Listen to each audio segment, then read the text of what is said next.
The Emerald Flame is a narrative puzzle adventure funded on Kickstarter, and it's finally landed.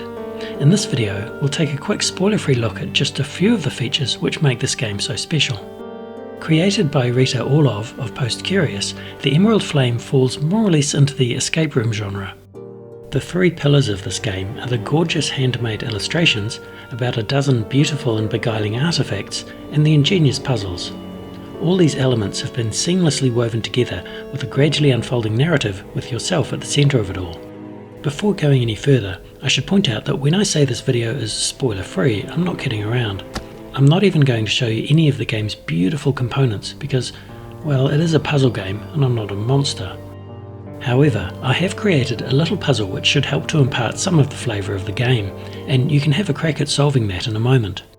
Realistically, if you're considering buying the game, then you'll want to see some photos of the real game components, if only to convince yourself that they're as stunning as I claim. But I'll let you look those up yourself on Kickstarter, PostCurious or Board Game Geek, all linked below. My advice is to browse through just enough to decide that you have to own this game, even if it involves selling a kidney, and then close that browser tab and put the components out of your mind. That way, when you play the game, you'll get to experience the dopamine rush of discovering those beautiful components as if for the first time. Here's a size comparison of the Emerald Flame box alongside an Exit the Game box.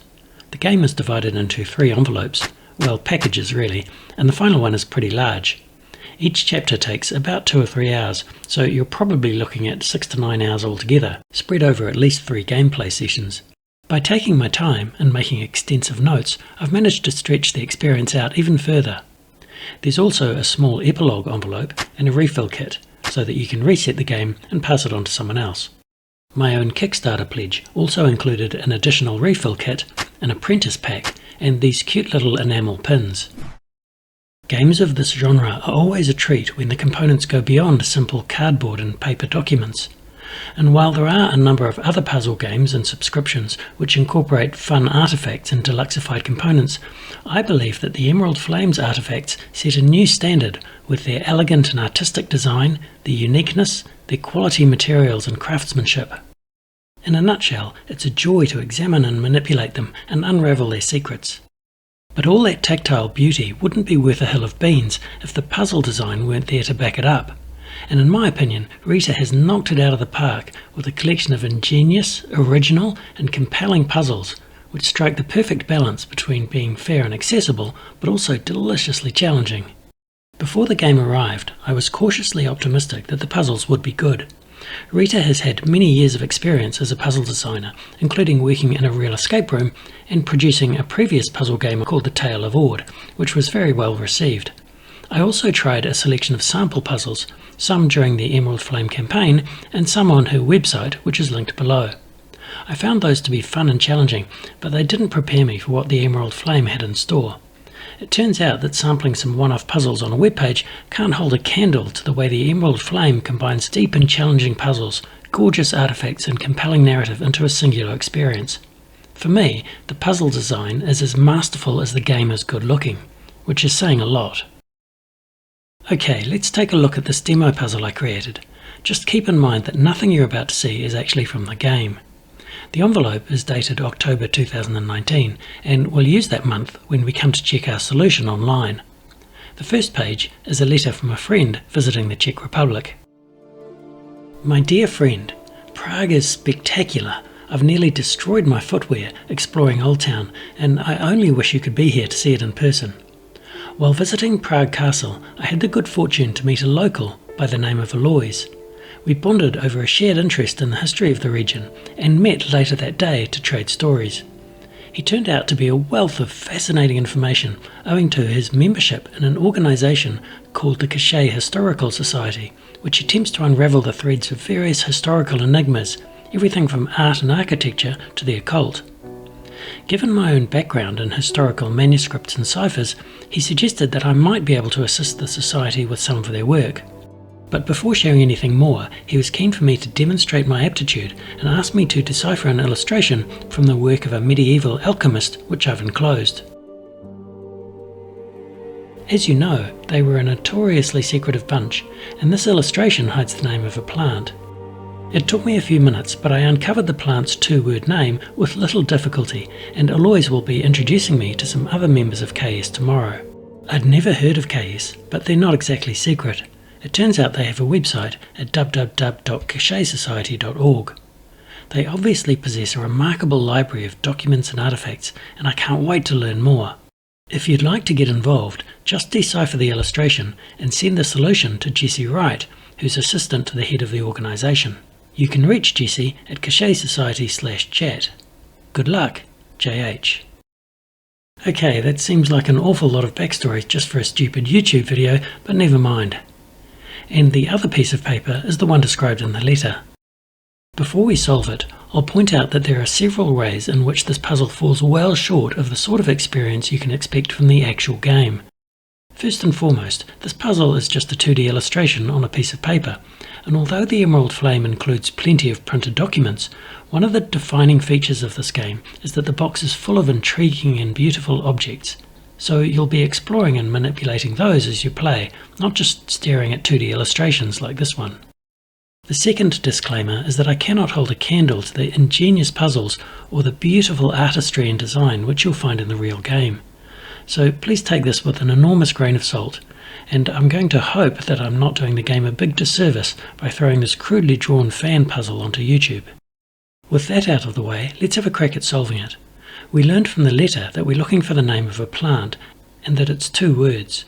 My favourite stage of solving a puzzle is when you first examine it and have no idea what the solution is, or even how you'll get there. When you're in the hands of a master puzzle designer like Rita, then that feeling is one to relish. Feel free to pause the video if you'd like to try solving it yourself. It's a bit less elaborate than the puzzles you'll encounter in the game, but it's not trivial, and a pen and paper may help. In this case, we seem to have a fairly random jumble of letters of different colours and a strange lollipop symbol at the top. There are some Roman numerals around the outside, but they also seem pretty jumbled up. That little red arrow seems to be some sort of prompt or clue to help us on our way. We could try ordering letters according to the numerals, but that gives us E, F, L, F, P, which doesn't seem like a promising start. Now, in this puzzle, there are countless other things you could try. One approach is to try grouping letters by colour. For example, if we start with the red E, which is next to the 1, and follow the red arrow clockwise around the circle, it spells every. If we do the same for the remaining Roman numerals, we get the message every 5th letter from Phi. So clearly this puzzle has several stages. Starting from the Greek Phi at the top, let's count every 5th letter clockwise and see what we get.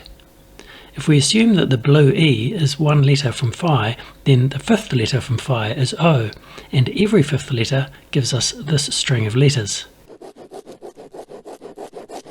Since we're looking for the name of a plant, I think we can assume that the solution is olive tree and discard the remaining letters. Now we can go online to check our solution. Okay, it prompts us for the month, and we need to enter the in-game month from the envelope, which is October.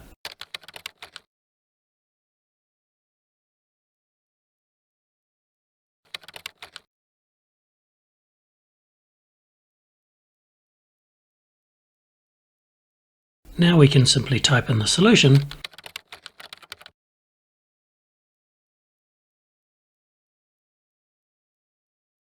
and it tells us that we're correct. Thanks, Jesse. There was only one puzzle in that demo, so now we're free to open the next envelope. Now, while you may have found that puzzle to be frustrating or confusing or maybe too easy or too hard, it shouldn't put you off the Emerald Flame because, as I say, the puzzles in the game are vastly better than that one. In terms of the difficulty level, I found the game to be ideal. The puzzles seem pretty challenging to me, and if your gaming group has zero experience with puzzle games or escape room games, then I would humbly suggest that the Emerald Flame might not be the best entry point for the genre, despite the tantalising beauty of the game. Having said that, I don't think the puzzles are too hard either, and I say that for 2 reasons. Firstly, all the puzzles are extremely fair and carefully balanced. With patience and determination, you can untangle each enigma. This is in contrast to some other games I've played, particularly computer games from the 90s, in which the puzzles would swing wildly between being either trivially easy or so diabolically riddled with moon logic that they fail to make sense even after you've googled the solution. The Emerald Flame excels at avoiding those issues and providing puzzles which have been carefully balanced and thoroughly playtested. I'm no doubt biased by the fact that so far every puzzle has been pitched at exactly the level I'd want, hard enough to be genuinely challenging, but not so hard that I've needed to use the hint system. And there's another reason why I think it's appropriate that the game provides a significant degree of challenge, because would you really want to spend this much money on a puzzle game and then breeze through it all in one night? I consider this a game to be savoured, and the degree of challenge helps with that. And speaking of the cost, there will doubtless be some people whose major reservation about the game is that you can only play it once. I mean, the refill kit means that you can reset the game and pass it on to others, but like all escape room games, once you've played it, you'll know all the puzzle solutions. Obviously, everyone's situation is different, and if you're not comfortable dropping that much cash on a one-off experience, then who am I to argue? But that's the thing about escape room games. When you buy your very first one, it can feel financially reckless. But fast forward 12 months and you're maxing out your credit card on Kickstarter like some board game junkie. So I think the Emerald Flame is going to appeal to fans of the genre who are looking for a top-shelf experience. I'm currently about halfway through the game, and I feel like I've got my money's worth already. The time, effort and expertise which went into this game are obvious.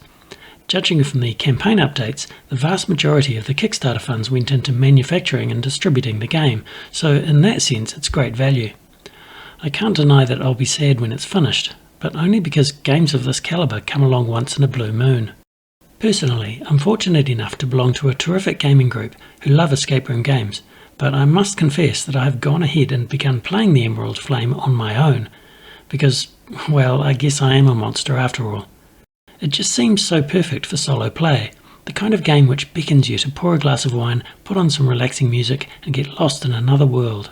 Okay, it's time to wrap up this video, and although I don't have any information regarding the game's availability, I'll point out that the future looks bright for PostCurious, with a number of other projects in various stages of development. I highly recommend subscribing to their newsletter, which makes for some interesting reading once a month. Thanks for watching and happy puzzling!